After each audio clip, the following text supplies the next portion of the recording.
In April of 2019, the world was given Demon Slayer the anime. It was an anime that I quickly fell in love with for a ton of different reasons, but especially the story of a boy trying to save his sister. It motivated me not only to get back into shape, but it made me get back into cosplay, something that I love doing. So now in 2025, I want to celebrate Demon Slayer for the next 10 weeks before the end of the anime happens with the brand new movie Infinity Castle. So join me as I dive into all of the Taisho era foods that each Hashira would enjoy, on top of another challenge that I'm imposing on myself, and that by touching my toes. Look, I'm getting older, I'm almost 40, and I know these things are important. And I'm starting with none other than everyone's favorite, Mitsuri, the love Hashira. And before I get my day started, I have to make a ton of Sakuramochi because Mitsuri eats so many of these to get her signature pink hair. Sakuramochi isn't just one of Mitsuri's favorite treats. It's a dessert with deep historical and cultural roots in Japan. There are actually two main regional styles: the Kanto style, made with pink wheat-colored crepes, and the Kansai style, which is what I made today. Sweet glutinous rice wrapped around red bean paste and encased in a pickled cherry blossom leaf. The history of these Sakuramochi actually goes back over 300 years.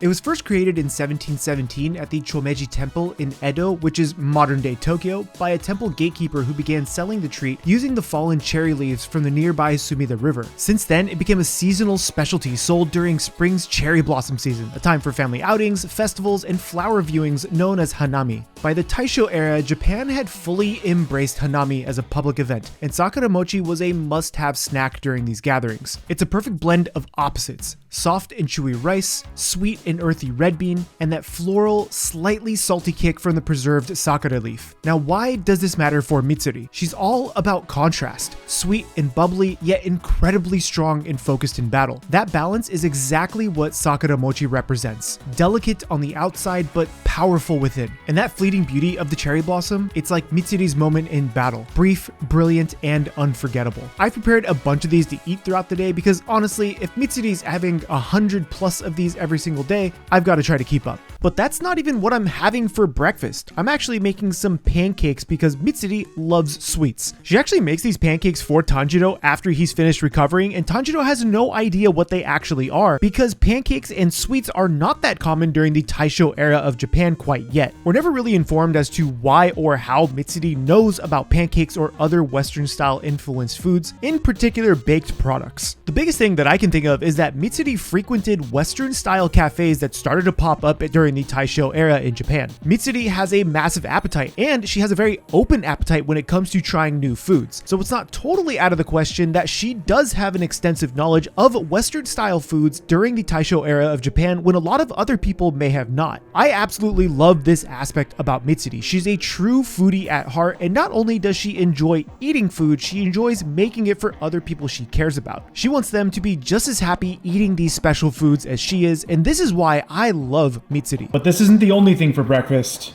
I also am going to be eating Sakuramochi with every single meal. It's going to be my dessert after my it's 2 desserts for breakfast. It's fine. This is going to be a long day, so I'm going to enjoy these. How do you like eating your pancakes? Are you a dunker? Or do you just like pouring all the syrup right on top? To be honest, I'm actually a dunker, but I like pouring it on for video because it looks really, really good. Oh, look at these. Look at that. They're so good. Get a little bit of butter on there. Oh, cheers. I don't have pancakes that often. This is a treat. I love this recipe so much. But the other treat I get to have for Mitsuri's diet in particular are Sakuramochi, which is this. She supposedly ate 170 of these per day for 8 months to get her pink hair. Well, I'm gonna have one with each meal. That's delightful. I've never had this before. I'm gonna need all the calories I can get because I'm working out quite a bit today because I really, really wanna be able to touch my fingers to the ground. Now, the workouts during this entire series aren't as important as the stretching portion because my goal is to be able to touch my toes with a flat back. This entire series was honestly inspired by Mitsuri and the training that she does with the other Demon Slayers to get them incredibly flexible. But here's the thing: if I do not meet my goal and touch my toes by the end of this series, I'm going to buy you guys some movie tickets to go see the brand new Demon Slayer movie in theaters. All you have to do is head over to cookingwithchaos.gg and sign up for the newsletter. I'll be sending out a few gift cards so you guys can go see the brand new movie on me if I fail this challenge. So 2 things. I need yoga straps and not this. And I have a very, very long way to go, but that's okay. A little by little should get me there. And if it doesn't, well, then you guys get something out of it. So cheer me on or don't cheer me on, whatever you want to do. Now it's time for some lunch.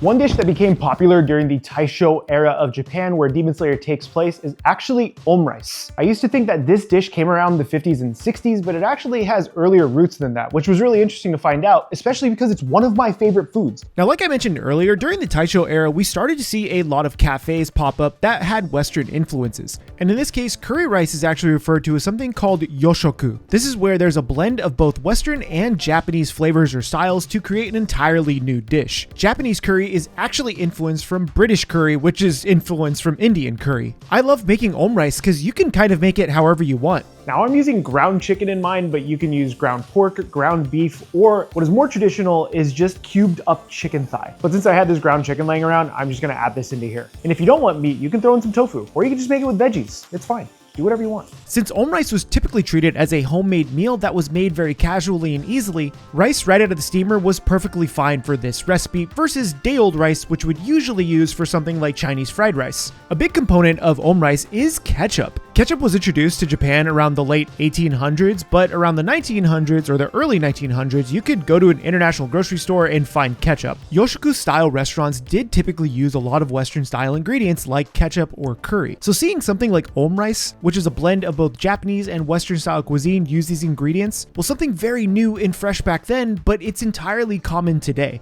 As someone who loves these flavors, I am so happy all of this came together. Even though I usually fail at making the omelet portion of omrice, I just try to give it my best shot. This never works for me, so we're gonna see what this looks like, okay? Hey, not bad, not bad. I'm happy with that. That looks pretty good. Now, another food or dish that's extremely popular in Japan right now to this day is actually curry. Omrice traditionally would have ketchup sauce on top of this. Instead, I'm gonna be putting on some curry. And this curry actually comes from my very own infinite recipe card system, Cooking with Chaos. Cooking with Chaos is a collection of 60 different recipe cards, including this curry sauce that I just made for this omrice. On the front, you have a full description of all the ingredients you need for each recipe, plus a really awesome picture on the front. You get a difficulty rating explaining how hard this recipe is to make, how much time it takes, and then on the back is a full description of everything you need to do to make this recipe, plus an adventure. The best part is you get all 60 cards with every order. You get 20 different sauces, 20 different proteins, and 20 different sides. That way you can mix and match different proteins, sauces, and sides to get new dishes every single time. We also included a dice mechanic. This way you can roll a 20-sided die and each card has a corresponding number with it. So if you want a little bit of chaos in your kitchen, you can roll the die for each category and just make whatever the dice tells you to make. Head over to cookingwithchaos.gg at the link down below or on the QR code on screen. So head over to cookingwithchaos.gg and support us directly and this project because I truly think this can help people cook. The best part is for anyone who pre-orders right now, you're gonna get 3 exclusive free rice bowl expansion pack cards included in every box. So this way you can get a taste of what's to come. And now I can put our curry sauce on this omrice. I'm excited for this. This looks so good. Oh, just a little. And this, my friends, is lunch. A Taisho era omrice with curry sauce. This is extremely popular in Japan, and you can find this at places like Koko Curry and dozens of other omrice shops around the country. It's also one of my favorite dishes and one of my favorite ways of having fried rice or omrice. I think the thing that I'm most excited about with this series is accountability. I want to explore Taisho era foods, I want to celebrate Demon Slayer, and I want to improve myself every single week. It's very important to me, and I hope it's important to you. So cheers to lunch, and then I still have a lot to do before I have dinner, and there's still sword training, and I still promised the ribbon thing. Cheers. Oh, it's still super creamy, even though it was sitting for a few minutes. It's nice and spicy from that curry sauce. And the curry sauce you can make as spicy or as mild as you would like. But to me, this is the perfect food. I could eat this 3 times a day and be happy. But this isn't the only thing I have to have for lunch. I still have to have my Sakuramochi. Every meal, I get a Sakuramochi. Imagine actually eating 170 of these a day. Cheers. You know, it's still really good. I'm gonna go take this down, let it digest, and then head back to training. Came back to the gym because I wanted to do this outside, but this is what the weather looks like. The Love Hashira Mitsuri is known for her incredible strength, speed, and agility. I am definitely not known for my strength, speed, or agility, but I'm going to give it my best. I think my biggest problem were the pants. No, I'm not even kidding. These pants had zero flexibility in them. I just wanted to try to practice my butterfly kick for what comes next. Even though that's super fun, Mitsuri is actually known for her rhythmic gymnastics style of combat. And I did buy a rhythmic gymnastics ribbon, and I am probably going to offend every Olympian that does rhythmic gymnastics, but I'm at least going to try to have some fun. And this, we're gonna try to go outside. Now, before I eat Mitsuri's favorite meal that I did put together, and for every Demon Slayer, I'm going to be making their favorite meal in the form of a very special bento box. But I did also promise I would show you this thing. This is a professional gymnastic, rhythmic gymnastic ribbon. I reached out to 4 different schools here in Oregon, and every single one of them thought I was a weirdo because I asked them to teach me rhythmic gymnastics, but they only have like kids programs. So it would have been the 38-year-old, very hairy, scary looking man doing rhythmic gymnastics with small children. And they said no. So I have only practiced one move, and I will show you said move, and then I will enjoy the bento that I have made. Okay. I feel like the Star Wars lightsaber kid, only not as cool. And there's definitely someone else in the park, and this is good. This is so awkward. I hope they don't walk up. This is my move. Ready? It's like, oh, it's so windy though.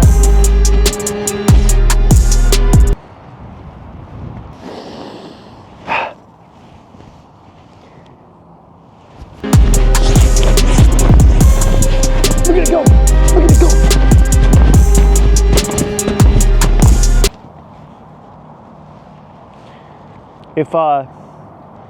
If anyone would like to teach me, I would love to learn.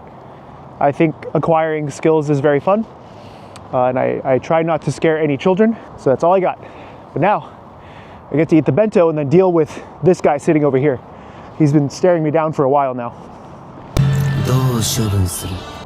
In this bento box, I made Mitsuri's favorite dishes. Hers was a little bit different, and I want to share this with you. And for those of you who've been on the channel for a while, you'll notice that this bento box was the bento box I used for Yukihira's bento box way back in the day. This thing is awesome. Oh, can I even get it out? How do you use this? Oh, there's a zipper. This contains Mitsuri's favorite foods. Please don't fall. But I also have one more Sakuramochi. This couldn't fit the bento, so I just kind of threw it in the thing. Okay. Now this is a 4-tiered bento box, which is really cool. In here, I have some toppings that I'm going to show you right now. It might give away what's in this bento, but I think it's really, really cool. First up is a bag of suyu. Yes, a bag of suyu. This is literally just plastic wrap with suyu poured in it. This is a bit of maple syrup. You know what this is for. Do I have to explain what the maple syrup is for? Because it also goes with this little dab of butter. This way I could fit the sauces and all the condiments I needed for this dish. In the next tier of this bento box, pancakes. Leftover pancakes from breakfast. Mitsuri loves her sweet. So when I made these pancakes, I also had in mind to make extra, so this way I can bring them along in my bento box. The next dish I'm actually really looking forward to. This is tamago yaki.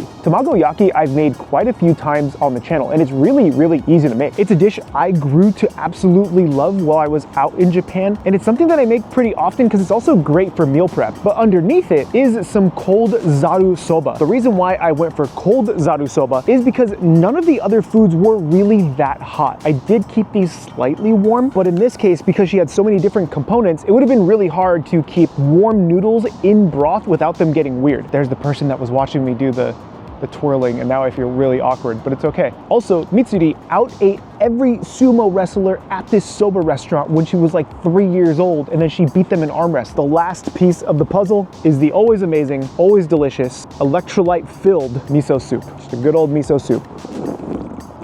Oh, and it's still hot. You can see it steaming a little bit. Up top, that's so nice today, and it's starting to rain, so first things first, take your pancakes, softened butter right on top. Then, because I'm an animal, I'm gonna take the maple syrup and just, bite a little hole in that bag. Oh my God, look at that. Oh, that's good. That's good syrup. I'm gonna let the pancakes soak for just a little bit because I like mine to get a little soggy, which is weird, and then I'm gonna start eating everything else. For that suyu, I'm kind of doing the same thing. Just gonna bite a hole into it. Pour it straight into this dish. See that? Look at that, you gotta be a little creative sometimes. Now you take a little bit of your egg and you dip it in the suyu. It's one of my favorite things. Little suyu, a little bit of egg, green onions. Oh, Having a meal outside in the winter is actually a treat. It's been raining all day, as you saw from earlier, and I took this chance to come out here and just get a little bit of outdoor time, and I think it's very important. There's my soba going straight into the suyu. I love buckwheat. It's just fun. But it's also incredibly cold. Now for some pancake action. This is the weirdest bento I think I've made in a long time. But you know, Mitsuri, I'm not gonna argue with her. She'd destroy me. Absolutely crush my skull with her legs. Cheers. It's still good. It's not as warm as it was during breakfast, but that's still amazing. These pancakes still hold up incredibly well. Like the texture is still really nice. The color is still really nice. Oh, I'm making a mess. And that dude up there is not very happy. Yeah, in the trees? That guy? Yeah, that's who I have to deal with next. And you know what? I think I'm ready. So make sure you get subscribed for the next episode, and remember, keep playing with your food. 拘束もしてない様に俺は頭痛がしてくるんだが